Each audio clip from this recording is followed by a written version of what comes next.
Ya, mungkin kita mulai dari digital bank-nya dulu. Kenapa digital bank? Ya.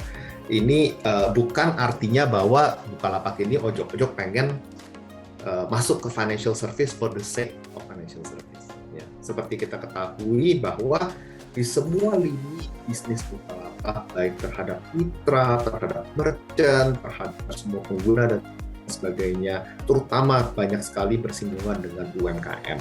Ya. Di mana financial service ini menjadi bahasa saya bloodstream, ya, yang sangat diperlukan. Dan ini saya rasa sebuah hal yang sangat normal karena ekonomi negara manapun online offline gitu ya sangat bergantung terhadap adanya financial service system yang robust. Nah, menyadari hal itu maka kita mencoba untuk memberikan value add tambahan kepada para stakeholder kita dengan kolaborasi ini dengan diharapkannya dapat memberikan financial service offering yang lebih robust kepada para stakeholder dan para pengguna kita yang mana kemudian artinya juga akan menjadi sebuah hal yang positif bagi pemegang saham Bukalapak tentunya ya. Nah, kemudian dari sisi Alobank sendiri juga ada beberapa faktor ya. Faktor pertama adalah ternyata kita mampu untuk membuat sebuah kolaborasi dengan branded names gitu ya, dan ini mungkin menjadi ekosistem dengan kolaborasi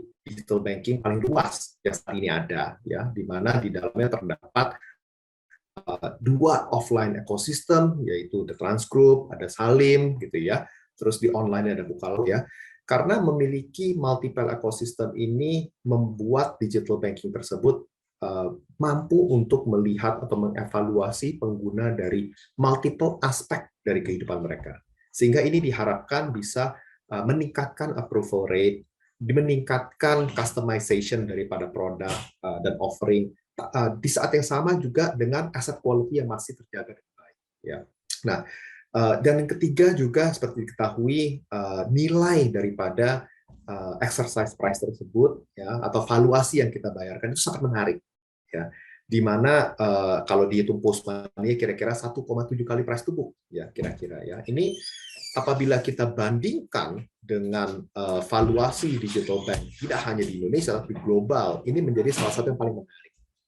Dan ini juga menjadi sebuah dari kami terima kasih ya pada konsorsium karena kita diperbolehkan menjadi pemegang saham kedua terbesar.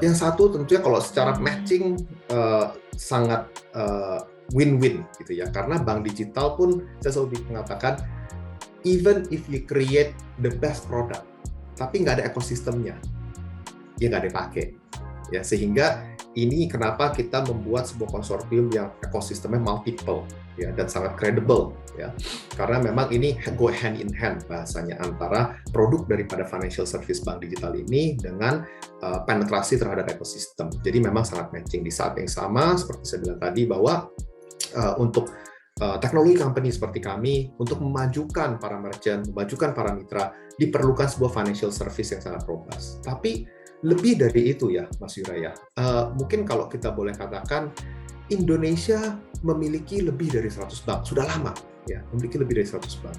Tapi tidak bisa dipungkiri bahwa inklusi keuangan, bahwa underbank, bahwa unbanked population, we can do better. Ya, we can do better on those metrics ya. Dan ini mungkin tidak terlepas dari struktur negara kita ini yang kepulauan, sehingga branch bank based banking itu menjadi sangat costly. Kalau kita melihat dari banyak konvensional bank ya, cost to income ratio-nya itu menjadi salah satu alasan kenapa tidak bisa terus expanding untuk cover area-area ya. Nah, ini adalah sebuah kondisi yang sangat diadres atau menjadi solusi adalah digital banking karena branchless ya kan, sehingga semoga ini menjadi jawaban bukan hanya untuk teknologi ekosistem atau offline ekosistem tapi juga bagi negara Indonesia ini untuk meningkatkan inklusi keuangan, ya, menurunkan underbank, menurunkan unbanked population, ya, dan ini menjadi go hand in hand karena semakin banyak services yang semakin banyak populasi yang terjamah oleh banking system, maka ini menjadi sebuah faktor untuk meningkatkan pertumbuhan ekonomi atau their well-being dari masyarakat, terutama UMKM, yang kita tahu sendiri bahwa UMKM ini berkontribusi 60% daripada ekonomi Indonesia. Jadi untuk Indonesia maju ekonominya ke tingkat berikutnya, perlu UMKM naik kelas. Untuk UMKM naik kelas, perlu adanya financial service yang robust yang dapat menjamah seluruh UMKM dan masyarakat Indonesia.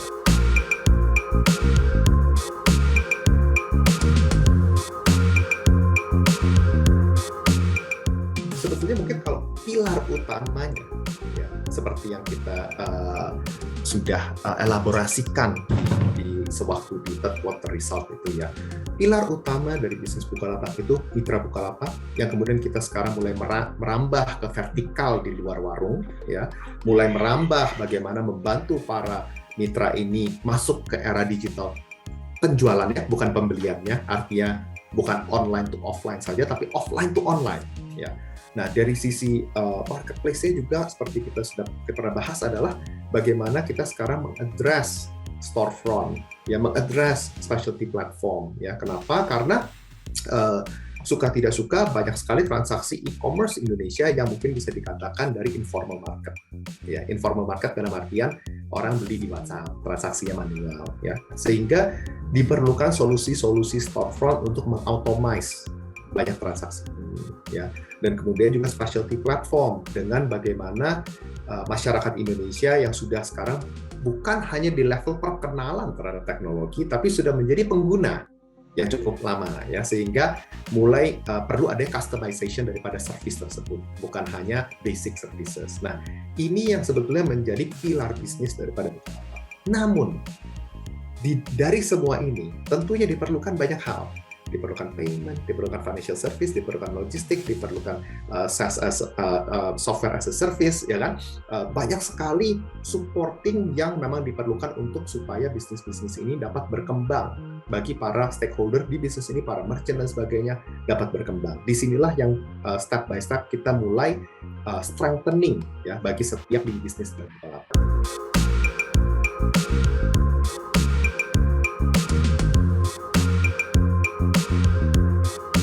Juga kita melihat teknologi yang sudah dibangun oleh Bank Alo ini sangat robust. Kita melakukan banyak evaluasi dari sisi teknologi, tentunya karena kita adalah perusahaan teknologi, ya, dan ini merupakan sebuah teknologi yang sangat robust, ya. Dan juga di saat yang sama, memang kita bisa menemukan sebuah formula yang win-win, bukan hanya dengan dua party. Amazingly, ini kan dengan multiple party, ya, sehingga ini menjadi sesuatu yang sangat efektif. Nah, dari sisi financial service dan digital bank sendiri, kita selalu mengadopsi open ecosystem. Seperti diketahui, kita juga in proses sedang roll out dengan Standard Chartered Nexus, ya. Artinya, ke depan kita melihat akan adanya multiple provider of digital bank. Kita tidak melakukan exclusivity, ya. Nah, dan kita juga sangat terbuka, terutama dengan friendly party seperti Bank Pharma, ya. Di mana karena sudah namanya juga friendly party, gitu kan, artinya sebetulnya sudah kita bisa berkolaborasi dengan baik tanpa harus kemudian memikirkan apakah kita perlu stake di dalam atau enggak, ya. Sehingga kedepannya kita akan terus berkolaborasi supaya bisa terkoneksi juga moga-moga ke depan dengan multiple digital banking. Nah, waktu sering ditanya, oh multiple maksudnya gimana? Mungkin jawaban simpelnya adalah, kalau lihat ekosistem Bukalapak, semua itu multiple partners. Bahkan lending kita partnersnya begitu banyak, ya. Investment kita menjual reksadana dan sebagainya partners begitu banyak. Artinya kita melihat bahwa dengan ekosistem seperti ini memang tidak bisa hanya satu, ya. Memang perlu multiple. Supaya karena setiap party ini memiliki fokus berbeda, segmen berbeda, target berbeda, preference yang berbeda, ya. Sedangkan di perusahaan seperti Bukalapak ini kan sangat wide ekosistemnya, sangat luas, ya, sehingga memang harus di-cater multiple partners karena memang fokusnya beda-beda.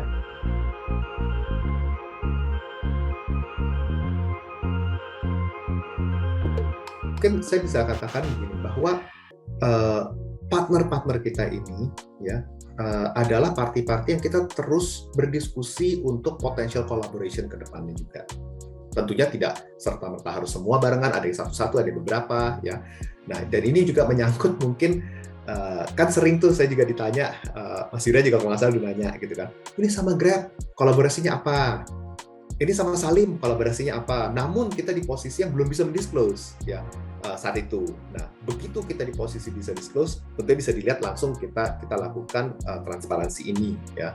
Yang saya mungkin diharapkan adalah juga melihat bagaimana semua parti ini bisa berkolaborasi di proyek Bank Alo ini ya, memberikan sebuah mungkin bukan sebuah yakin tapi pandangan bahwa ini bisa terjadi loh, ini berhasil loh, multi ekosistem seperti ini yang tadinya orang bilang wah ini akan sulit ya kan untuk bisa agree, tapi toh spirit kolaborasinya ternyata lebih besar dan masing-masing come to agreement sense gitu ya. Nah, ini kita mungkin semoga dibacanya adalah manajemen dari Bukalapak terus bekerja untuk mendapatkan atau untuk menerbitkan fitur-fitur ataupun proyek-proyek yang dapat value add tidak hanya bagi stakeholder Bukalapak tapi juga shareholder Bukalapak ke depannya ya. Dan mungkin sudah mulai terlihat beberapa ini menjadi contoh kolaborasi yang sudah nyata, dan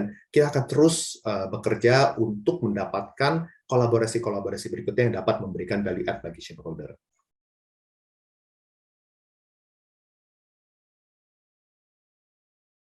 Kita mungkin lebih melihatnya bagaimana mendapatkan laba bersih yang berkelanjutan. Ya, artinya karena bisa ada beberapa one off gitu jadi laba bersih tapi tidak berkelanjutan, gitu kan? Yang kita target di sini saya asumsi pertanyaan adalah laba bersih dari operasional yang berkelanjutan. Ya, memang kita saat ini mengevaluasi dengan berbagai lini bisnis yang sudah kita mulai roll out seperti Storefront sudah 5.000 dan sebagainya. Kita berharap ini terus membawa perusahaan ke path to profitability. Ya, saat ini memang kita bahasanya mungkin tracking well within our schedule ya. Tapi untuk exactnya kapan, mungkin baiknya kita lihat beberapa development ke depan, dan apabila sudah memiliki titik yang kita memiliki very high confidence, kita tentunya akan mendisclose proyeksi tersebut. Gitu.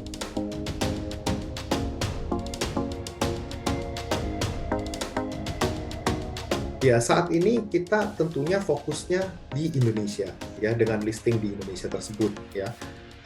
Dan bisa dikatakan, saya mengatakan begini, banyak terdapat pertanyaan tentang dual listing, tapi realitanya adalah 20 tahun terakhir mungkin hanya Telkom. Ya, artinya mungkin bahasa saya maupun belum tentu kesampaian, bukan hal mudah, gitu kan. Jadi saya rasa untuk pertanyaan tersebut, apalagi mengatakan interested, timing dan sebagainya, saya rasa bukan sesuatu yang wajar untuk kita komitmen sekarang, gitu, karena it's a very complex.